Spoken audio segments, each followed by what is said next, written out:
We got our Brinkley 3610 inspected by a third-party inspector. There's 7 pages here worth of stuff that they found. So we're going to take this time to go through every single thing that our inspector found wrong with our Brinkley. Before we get started, I want to let you guys know about a brand new community that we created. It's Time to RV. We want you to join in there. We're going to be doing giveaways, fun events, and tons of other fun things in there. So I'll put the link below if you want to join. We're actually doing a giveaway right now that you guys can enter if you are watching this video in real time, but we're gonna have running giveaways all the time, so go ahead and join that. Now let's go ahead and jump into everything that was wrong with our Brinkley. Now if you're thinking about buying a new RV, we were told, as I'm sure many of you are told before you buy an RV, get a third-party inspection.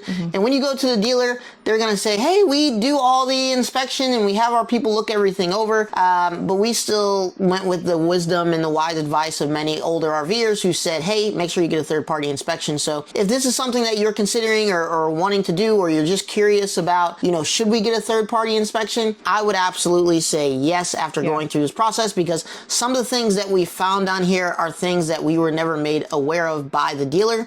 And so by having the third-party inspection, one, it allows us to use our warranty, and two, it just makes us aware of things that may break over time and everything that we may not have noticed before. Yeah, and we've never RV'd before. Not to say that if you have, you shouldn't get it inspected, but we literally have, and probably still have, no idea what to look for. So having it third-party inspected was super important to us. All right, so let's get right to it. Let's just dive into the list of what our inspector found. All right, so this is separated by exterior and interior, and some of the issues were more important than others, so we'll point those out as we go. But the first thing that they found was water on the floor by the entry door. They also found water on the floor inside of our mid bunk area. We have the 3610 from Brinkley, so we have a mid bunk, but he did note that there was no point of entry found. They did wash the RV right before the guy did the inspection, so he just noted that he thinks it was just water from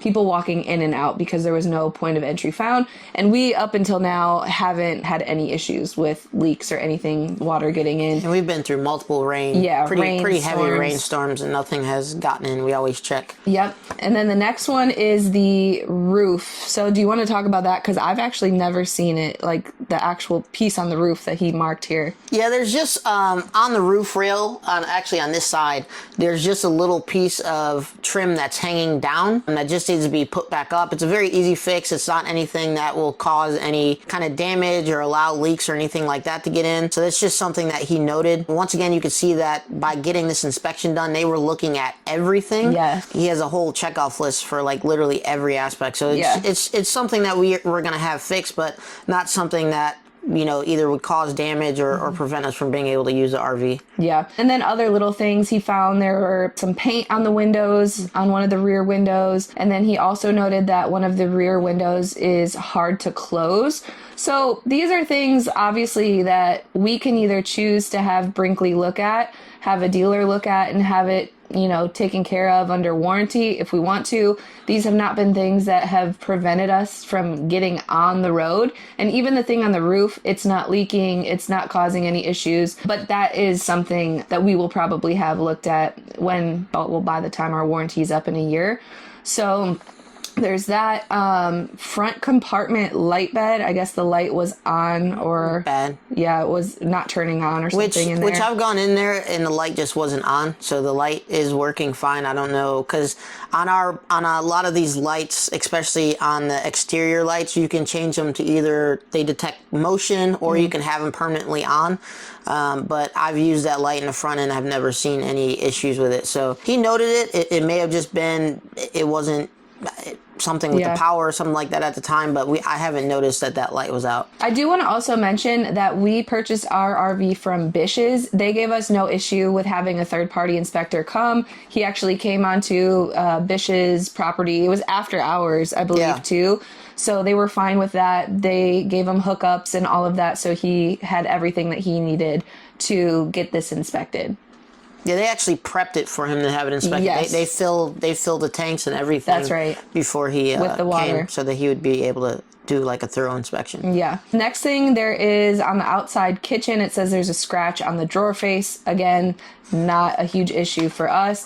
This whole next page has no notes. So that was good. That covered two of the three things were the engine compartment, which it doesn't have, and a generator, which we don't have as well. And then the utility compartment, which is where like the black valve, gray water valve, sewer hose, lights, 50 amp cords, no issues with any of that. Next is the propane compartment. Everything was all good with that. The wheels and tires. Now this was something that we actually had to address before we took it off the lot. But there was, on the driver's side, one of the tires had a bad valve stem. So that was something that we actually brought up to our dealer. They looked at, they found the issue, and they actually corrected in a very quick amount of time. They were pretty prompt about that and good about that, because that was something that our inspector did say to us, hey, you need to get this fixed before you take this thing anywhere. You don't want to drive it on the road with this bad valve stem. So Bishes took it back, they fixed it, and we were on the road. So that was addressed right away. Everything was good with the lights and mirrors. The slide outs did have a couple things. So with a hydraulic system, there was a leak coming from the front of the compartment. Do you want to talk about that? Because you actually ended up fixing that leak. Yeah, it was just on like a connector for one of the hoses. It wasn't even connected to like any of the hoses that operate any of the hydraulic system. And so what I'm saying is it was on a connection that wasn't even being used by the hydraulic system, and all it needed to be was tightened up. And we did contact Bishes, and we also contacted Brinkley, and both of them were very friendly in terms of helping us. If we needed somebody to be sent out, they were willing to send somebody out. So we didn't have any issues there. I ended up talking to, I think it was one of the guys from Brinkley actually, who did like a telephone call with us. Brinkley's customer service has been fabulous, by the way. And he just like told me how to tighten it up to see if it was just need to be tightened. I tightened it up, and we haven't had any issues with leaking or anything like that since. So it was just something that wasn't tightened. All right, so we had that addressed, and that was actually one of the other kind of, I guess you could say, major concerns we have, just because, I mean, I definitely don't have any knowledge of hydraulic systems, and I don't know how much you really did or do even now. So that was something we were kind of nervous about, but again, just needed to be tightened, and it was fixed. Yep. The next thing he found was, which I already mentioned, water on the floor in the mid bedroom, no point of entry found, and then everything was all good with, how do you say that word? The chassis? He didn't mark anything on there. Now the interior, there are a couple things that we will probably have addressed with warranty. This first thing, which I totally forgot about, but with the cabinets and drawers, he noted that the mid bedroom under the TV, the tray slides out, and it almost like slides out into a desk sort of thing. But he noted here that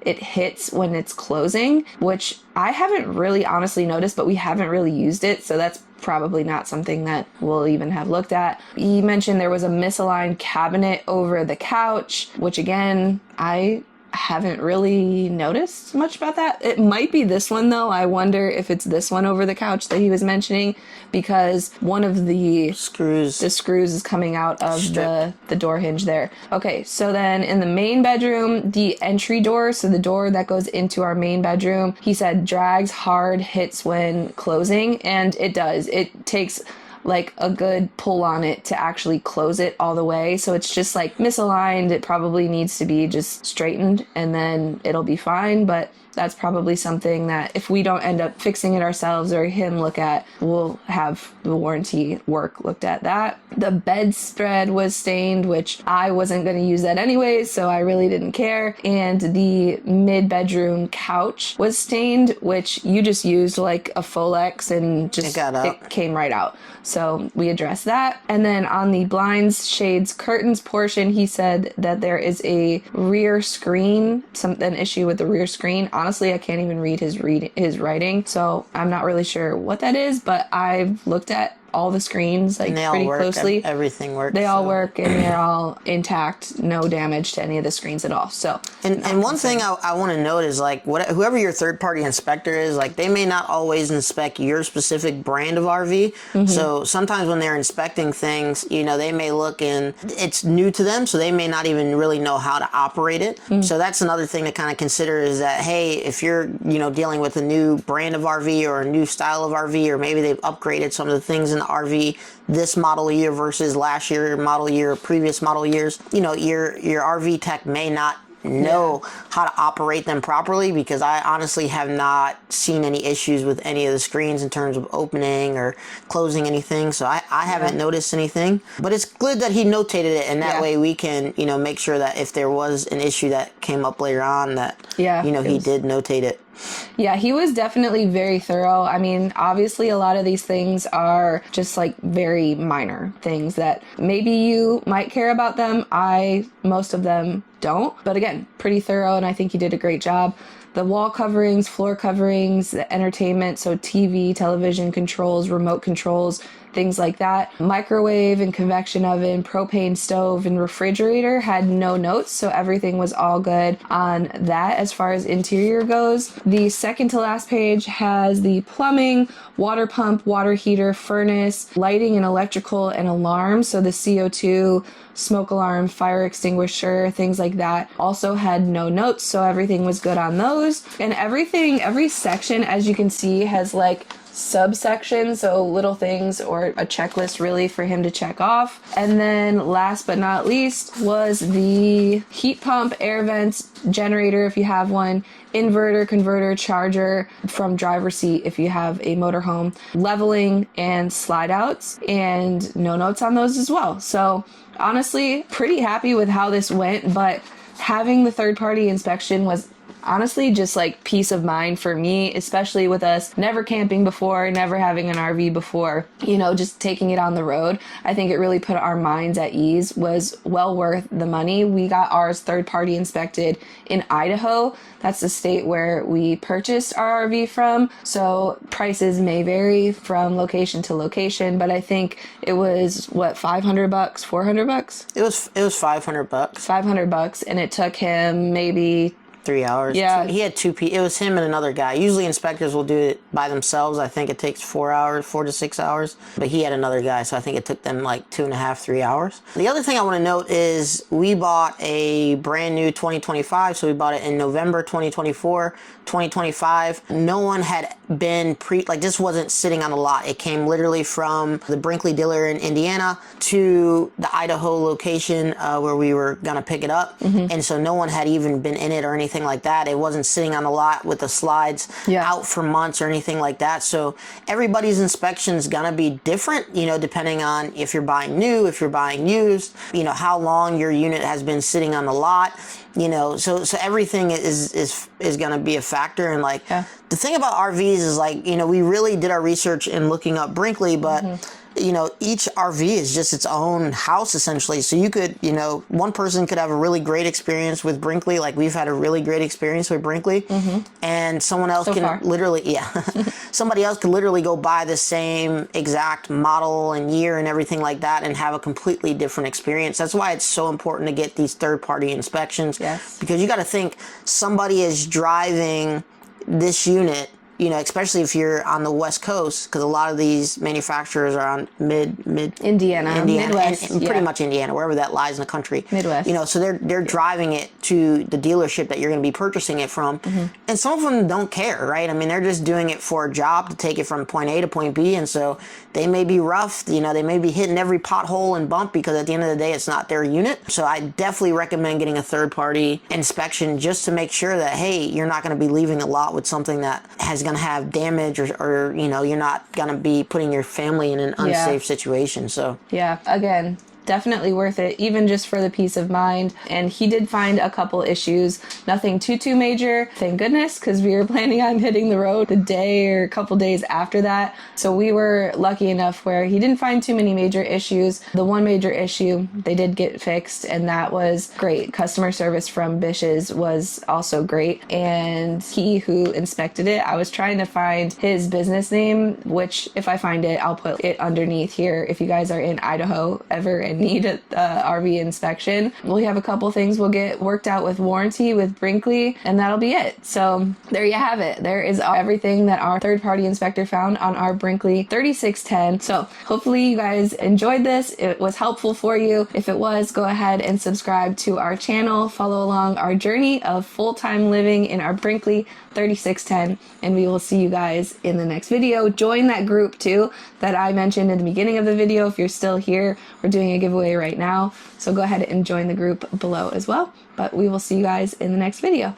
Bye.